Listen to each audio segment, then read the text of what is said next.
हमें अपना ईमान पैदा करना पड़ेगा। जब तक आपके जज्बात नहीं निकल के आएंगे, जब तक आप यूं ही पिटते रहोगे, यूं ही खींचते रहोगे, कोई आपकी सुन लेने वाला साथियों नहीं मिलेगा। आप क्या समझ रहे हो? क्या शराब आ गया? अरे पता नहीं कितने आए और कितने चले गए, लेकिन ये देखें कि कौम का आज क्या हाल है। क्या कौम की कोई आवाज बुलंद कर रहा है? अखिलेश यादव ने अगर एक यादव के पैर में गोली लग जाती है तो दिल का तार बढ़ाने का काम करता है। अगर रात की दूसरों के लग रही तो कोई आवाज सही है भाई? तो क्या वो 90 वोट वाला यहाँ पर राज करेगा? वो 1.5 लाख वाले बेवकूफ बनेंगे? खुदा की कसम आपके लिए इंतजार में सब समाज के लोग के मुसलमानों, तुम अपनी कयादत को लेकर आ गया हो, हम तुम्हारे साथ चलने के लिए तैयार हैं साथी। लेकिन अगर हम आज भी चुप रहेंगे ना, आज भी खामोश रहेंगे, तो ये जो बच्चे ना खेती में बच्चे बैठे हैं, कसम खुदा की इनका मुस्तकबिल के बारे में सोचो। हमारी तो गुजर जाएगी जैसी कैसी गुजरेगी। हमने तो जो हालात देख रहे हैं अल्लाह इनको ना दिखाए, लेकिन ये सोचो कि अगर हमने अपना रहनुमा, अपना रहमत पैदा नहीं किया तो ये किन हालातों से गुजरोगी। जरा सोच ले आगे बढ़ करके आप एक बात भाई, आप एक बात बताओ, अगर मैं घेर में खड़ा हूं, इसमें अंदर तुमने मुझे बुला लिया सिकंदरपुर में, तो मुझे पता है कि यहाँ पतंग टंग रही है और यहाँ तखत रखा है, और जब तुम मुझे अंदर घुसने ही देने के तो मुझे क्या पता यहाँ पतंग टंग रही है, तखत रखा है भाई।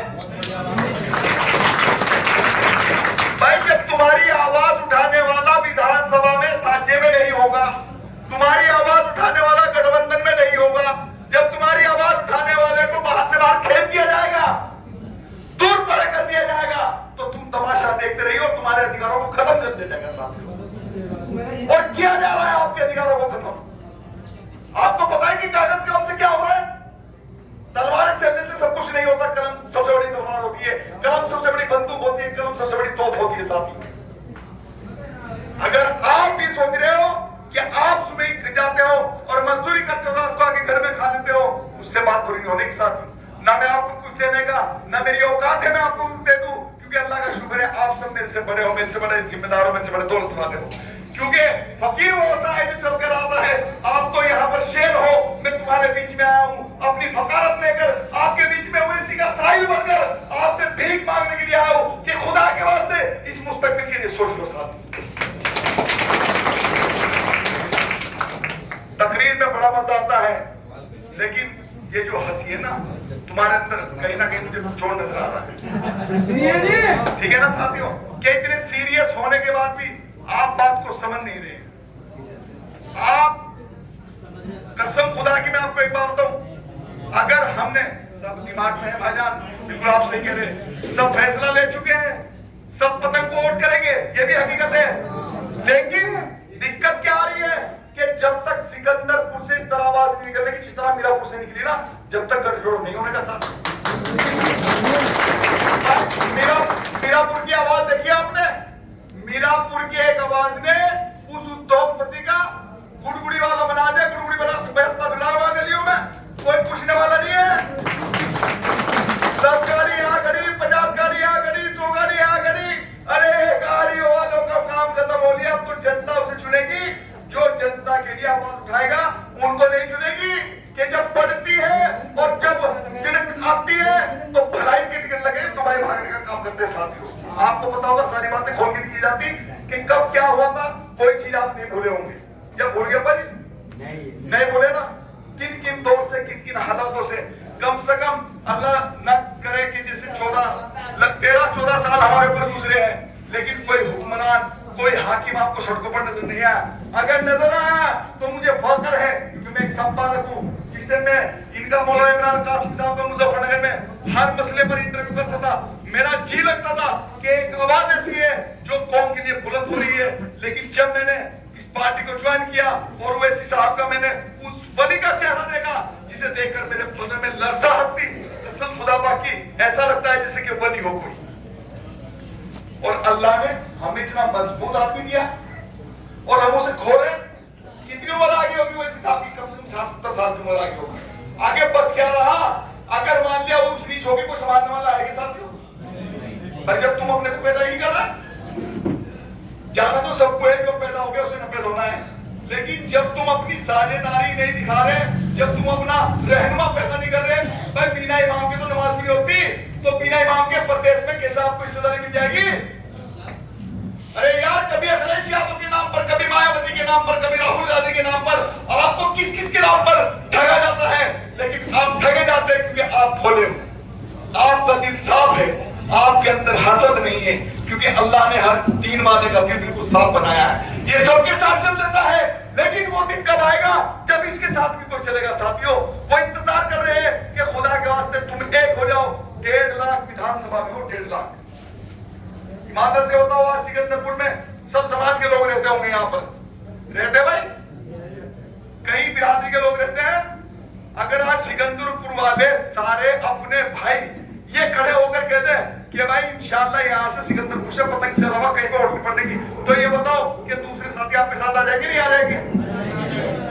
लेकिन वो क्या करे, कहते भाई यार अब तो क्या नाम उसे उठाओ पीजिए, अब पतंग की नहीं बदलना, कहते क्या कर पीजिए।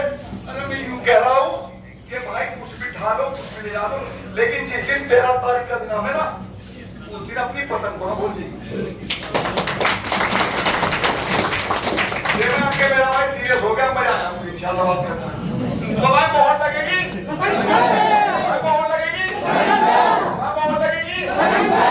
एक एक हाथ जब तक पीछे वाला नहीं उठने का ना, जब तक अभी की तरह रहूंगा, मगर तो 90 तो बहुत लगेगी, बहुत लगेगी इंशाल्लाह। सब समाज के सम्मान में, कौमान में तख्त बदल दो, ताज बदल दो मीरापुर वालों, ये अब की बार सोतेला राज बदल दो। बहुत बढ़िया। अच्छा एक बात तो बताओ ईमानदार से, आज सब कुछ तुम्हारे हाथ में है भाई, है नहीं जब तक 13 तारीख नहीं है। और 13 तारीख के बाद मेंबर साहब क्या रहेगा? एक पछतावा। आए है यार, सब तो बहुत समझा यार, रो रहा था रात को हमारे पास, यार हमने क्या गलती कर दी, अगर हम पदक पे मारते यार हमारा वैसे और नहीं। उस पछतावे से बढ़िया ही है कि फैसला दे दो, अभी खड़ी है। अगर सिकंदरपुर से आवाज निकल गई ना, और मीरापुर से जिसे परसों आवाज निकली, देखो मीरापुर के लड़की क्या करेगी, युवा साथी सारे के सारे, ईमानदारी की बात है, युवा जो है ना वो जो आया है, और 70% को मेरठ की मीडिया कर इसलिए कि 70% वैसी के साथ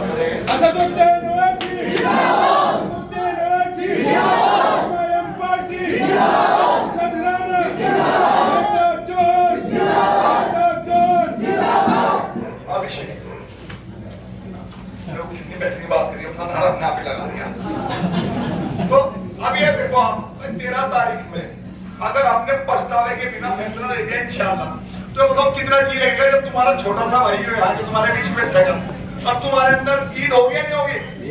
अच्छा भाई बताओ, अगर पार्षद राणा चुनाव जीतता है तो ईद होगी या नहीं तुम्हारे घर में? कितने दिन हो गए ईद के इंतजार करते आप? कितनी ईद याद जो ईद नहीं हुई?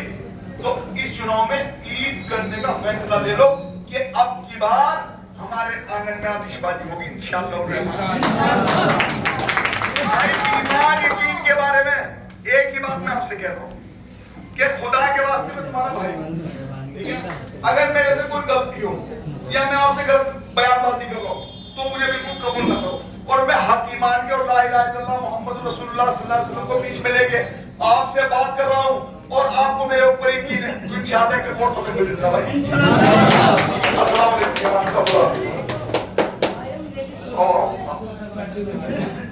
अस्सलाम वालेकुम भाई, मैं सब लोगों से एक बात पूछना चाहता हूँ, तुम ये बताओ, तुमने आज तक कोई अपना इंडिया के अंदर अभी तक कोई ऐसा भी वजूद बनाया है नहीं जो तुम्हारी समझ में आ रहा हो? कुछ 80 साल से 70 साल से तुम तीनों को वोट दे रहे, तुम्हारा कोई बेनिफिट हुआ अभी तक? भाई कम से कम बताओ तो सही, इतना तो तुम्हें भी पता होना चाहिए। अकल यूज करो। अल्लाह तुम्हारे सामने सबसे ज्यादा इंपॉर्टेंट इंसान को बताया कुरान में, और उससे ज्यादा बेहतर माइंड जो दुनिया में होता है ना, सबसे बड़ा वैज्ञानिक सबसे पहले भी मुसलमान था। आज कहा हो तुम कहां सोने, खुदा की कसम सबसे ज्यादा हमारी कौम सोनी है।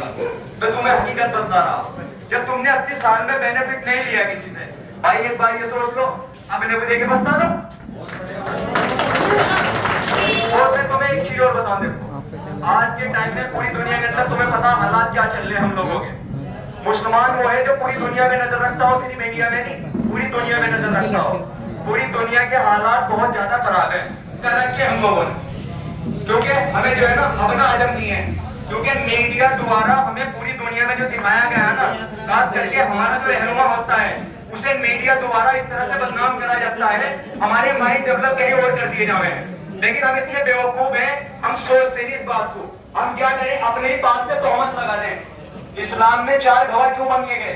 इसलिए बन गए ताकि हम किसी का ऐब भी छुपा सकें। लेकिन हम क्या करें, अपने ही माइंड से ना उसे बिल्कुल ये घोषित कर दें कि हाँ भाई ये तो एजेंट है, अपने ही बात से जोड़ दें। तो मैं तुम्हें एक शेर सुनाना चाहता हूँ इस्लाम के लिए, सुनो मेरी बात। तू जैसा